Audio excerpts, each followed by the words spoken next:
01. Let's look at some simple facts. 1. My country has the largest number of mobile internet users in the world, but almost 100% of the operating systems in our mobile phones are Apple's iOS and Google's Android. The core of mobile phones, chips, are almost dependent on imports. In 2014, chips surpassed oil and became my country's import category with the largest proportion.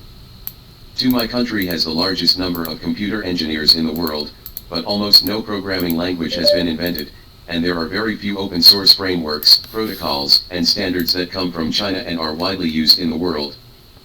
3. My country has the game company with the highest output value in the world, but the shovelers in the game industry and the two major game engines Unreal and Unity were all born in foreign companies. 4. My country is the only country in the world that has all the industrial categories of the United Nations, but basic equipment in the fields of high-end CNC machine tools, industrial design software, and intelligent manufacturing is heavily dependent on imports. 5. We have the world's largest agricultural product production base, but most of our corn, potatoes, and vegetable seeds are imported from foreign giants such as Bayer and Monsanto.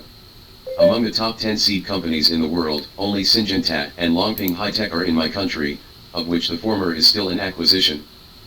6. My country breeds and eats the most pork in the world, but more than 90% of the breeding pigs called pig chips rely on imports from the United States, Denmark, and France, and the white feather chicken that accounts for the largest proportion of chicken breeders are all dependent on imports.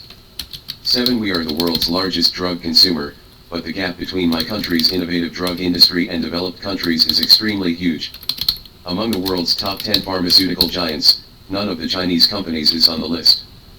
8. We still can't make high-end lithography machines, and even we can only use European Tetra Pak for a large proportion of milk packaging cartons. The list could actually be very long. There is no doubt that China's overall technological prowess has changed dramatically over the past 40 years. However, an irrefutable fact is that today China still has a very large gap from the world level in many core technology fields. The most intuitive manifestation is that there are too few hard technologies. The 4 new Chinese inventions that we like to talk about: scan code payment, shared bicycles, high-speed railways, and online shopping are in essence leading the application layer and business model, rather than leading the underlying technology. In the final analysis, there is still a lot of distance between my country's hard technology and the world's advanced level. Let me briefly explain the term hard technology. It does not refer to hardware technology but to hardcore technology, key and core technology. Generally refers to technical products, equipment, and systems based on scientific discoveries and technological inventions, which have high technical thresholds and technical barriers, are difficult to be copied and imitated, and have a strong leading and supporting role in the development of the industry. In 2010, Mi Lei of the Xi'an Institute of Optics and Mechanics, Chinese Academy of Sciences first proposed the concept of hard technology. Hard technology mainly includes 8 directions: artificial intelligence, aerospace, biotechnology, optoelectronic chips, new generation information technology, new materials, new energy, and intelligent manufacturing. 02. So what is the core reason for the large gap between China's hard technology and the world? The essential reason is that my country's past development has been picking low-hanging fruits. Low-hanging fruit is a commonly used metaphor in Western sociology, meaning tasks that are easy to accomplish and cost very little. If you think that picking low-hanging fruits is a derogatory term, then you are wrong. On the contrary, this strategy is a rational choice based on the actual conditions of our country. The core background behind this is that the starting point of China's economic construction is too low. How low? Let's take a look at 2 simple historical details. 1. In 1978, the then Vice Premier Gu Mu visited 5 European countries. During this eye-opening visit, members of our delegation repeatedly bumped into transparent glass doors during the investigation. During the lunch, the French served ice cream to the members of the delegation. As a result, a representative said, "This is too cold, can you heat it up?" Tu Liangheng, former editor-in-chief of People's Daily, shared an experience. In 1984, when I served as a provincial reporter for a major newspaper, I went to the office once and saw a group of people looking at something. This was a piece of tissue paper brought back by the newspaper's reporter in West Berlin. Very delicate patterns, the reporter said. This is the paper towels of other people's public toilets. My God, I almost fainted. Foreigners are so rich and wasteful. I took this paper home and passed it on to many people. That's right, this is the real situation of China's economy more than 40 years ago, and its starting point is so low that even today's Generation Z can't imagine. In 1978, China's economic aggregate accounted for 1.7% of the world's total. No matter in terms of capital, technology, or other factors, China at that time had not even touched the door of the modern economy. At that time, China did not have the strength to develop hard technology, let alone the need to develop hard technology. What it needed to solve was how to let the people eat ice cream and use paper towels as soon as possible.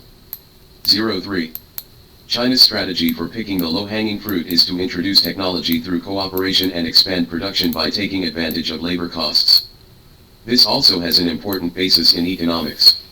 The advantage of latecomer theory of the former chief economist of the World Bank, Lin Yufu, well explains the rationality of this strategy. The core of the advantage of latecomer theory can be briefly summarized as the following three logics. 1. Economic development depends most on three factors: factor endowment, industrial structure, and technological level, among which technological level is the core of the three factors. 2. There is a cost to improving technology, and the cost of introducing technology is much lower than the cost of self-developed new technology.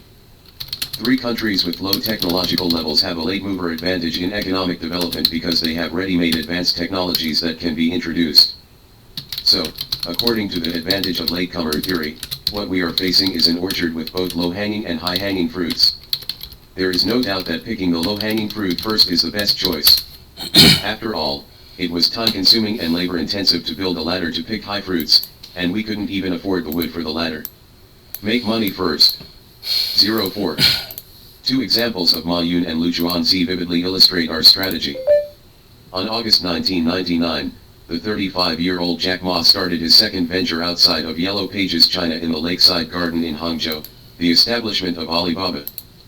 In order to boost the morale of the employees, Jack Ma gave an impassioned speech in the house in the garden by the lake, and one of the passages said, "Americans are strong because of their hardware, and their systems are strong." It is true that they did this earlier, but when it comes to playing with information and software, the Chinese people will never be worse than foreigners. All of us here, you are no worse than anyone else.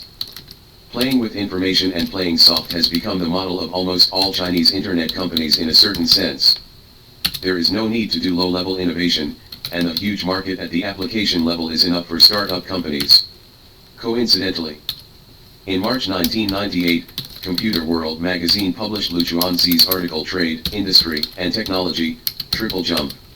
Taking this as a turning point, Lenovo abandoned the principle of technology priority and chose to do product trade first, then industrial production, finally, do the trade, industry, and technology route of technology research and development.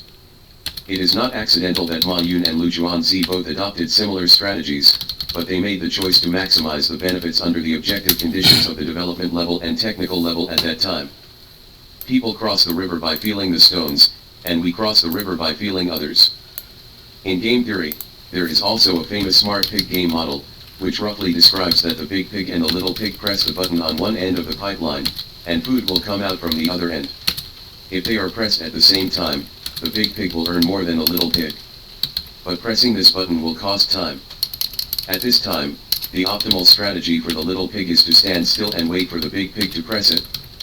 We used to be that smart little pig, but we have been accumulating strength and slowly become a big pig today. Therefore, the strategy needs to be changed accordingly. After all, crossing the river by feeling the stones of others is not a long-term solution. 05. Therefore, in general, the core reason for China's backwardness in hard technology lies in 2 points. 1. From a subjective point of view, China's development starting point is low, and the introduction rather than independent development is a more economically reasonable subjective choice for the country and enterprises. 2. Objectively speaking, hard science and technology requires large funds, high development costs, and many preconditions. China did not have the conditions for development for a long time in the past.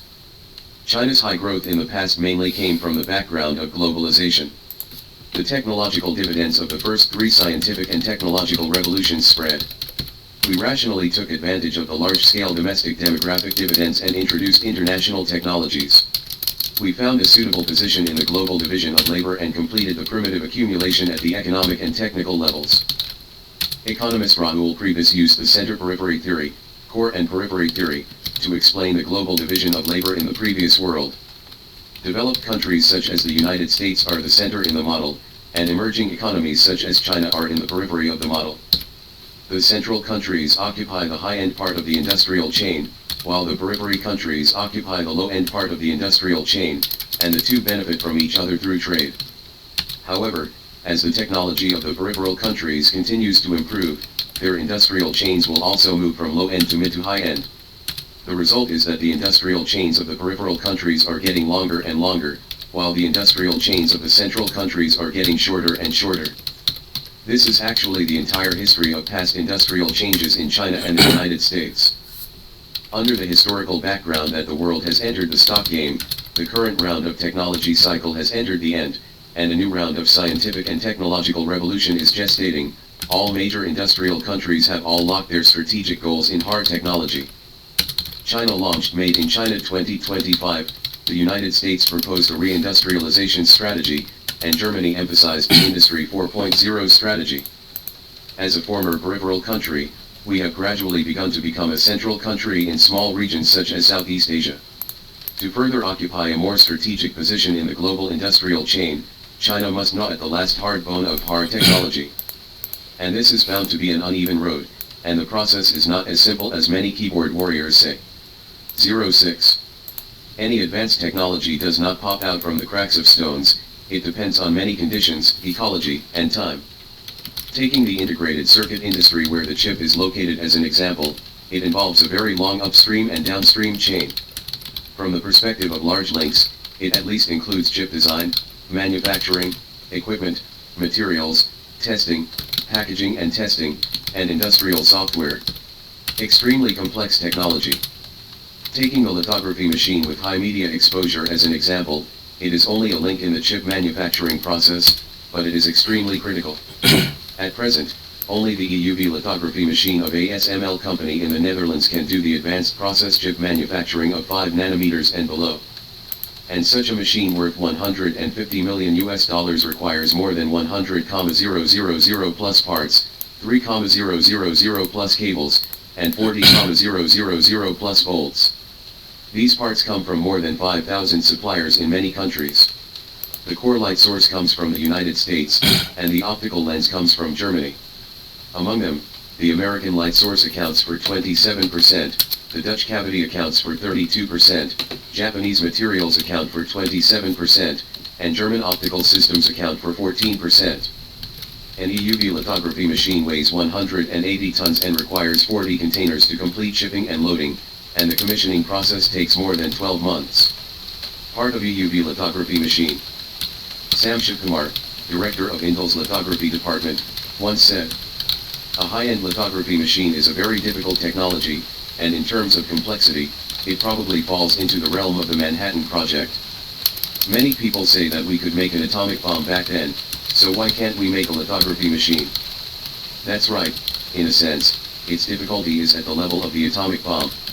It is almost impossible to break through in a short period of time, it must be a gradual process."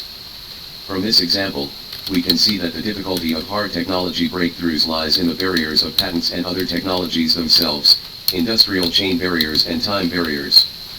However, these barriers cannot be quickly broken through simply relying on short-term capital and technology investment, and China has a long way to go on the road to hard technology.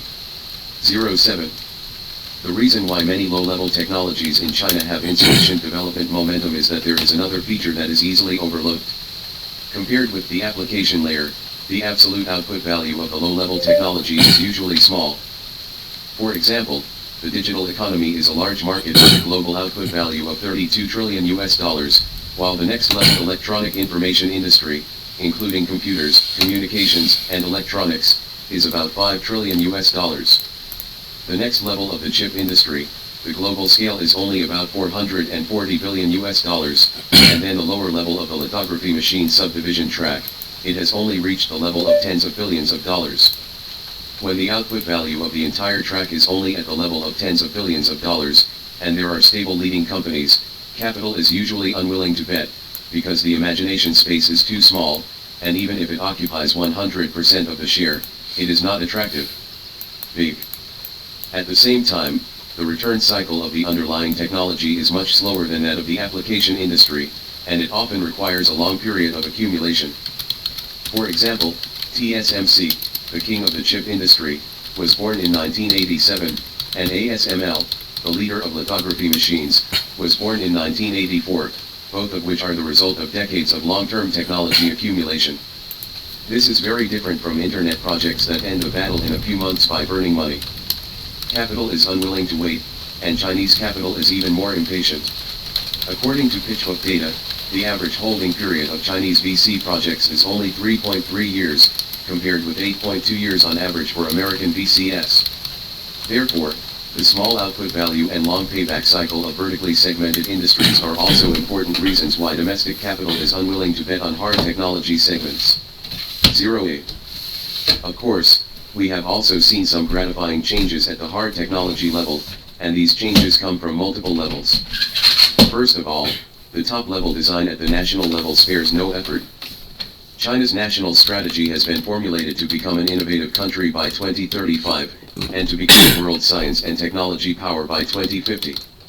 Under this broad framework, the launch of Made in China 2025, the launch of the Science and Technology Innovation Board, and the launch of the National Integrated Circuit Fund are all specific measures to increase hard technology. In fact, the rise of the hard technology industry in the United States, the European Union, South Korea, and Japan has all received strong support from the government for a long time. 74 years ago, American scientist Vannevar Bush wrote a report on national science and technology policy, Science, the Endless Frontier, to then-President Truman. Under the guidance of this groundbreaking report, the United States got rid of its dependence on European basic research and scientific research talents, and achieved the status of the United States as a technological power today.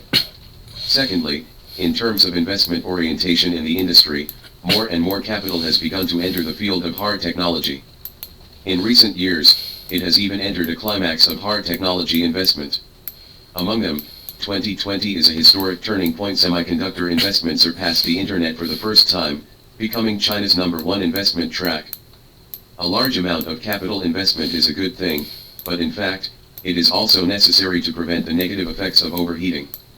For example, in some subdivisions, it may require the concentration of high-tech talents in saturated R&D to achieve success, but overheated capital will disperse the talent density of some companies. May affect the overall health of the industry. Again, some industries have the opportunity to change lanes and overtake. An important feature of the technology industry is its discontinuity, that is, some technologies do not improve incrementally, but develop by leaps and bounds. For example, in the automobile industry, 20 years may not be enough time for the Chinese automobile industry to reach and surpass the level of BMW and Mercedes-Benz in the field of fuel vehicle engines. But in the field of electric vehicles, the gap between domestic companies and the world's top level is actually much smaller, and we even have a leading edge in core links such as batteries. Today, under the background that all countries are seizing the commanding heights of science and technology, from the government to capital, from industry to companies, the entire hard technology industry has been mobilized. The journey of hard technology has begun, which is destined to be a long and difficult road, in which there will be more difficulties than imagined, and the industry needs to have enough patience and courage. 09. In essence, an economy is a system of ever-increasing entropy. The phenomenon of involution in many industries today is actually a concrete manifestation of the increase in entropy caused by technological stagnation. To reduce the entropy of the economic system, the most important strategy is to inject new technologies into the economic system. Creating a new production function and continuous technological progress is the only solution to combat entropy increase.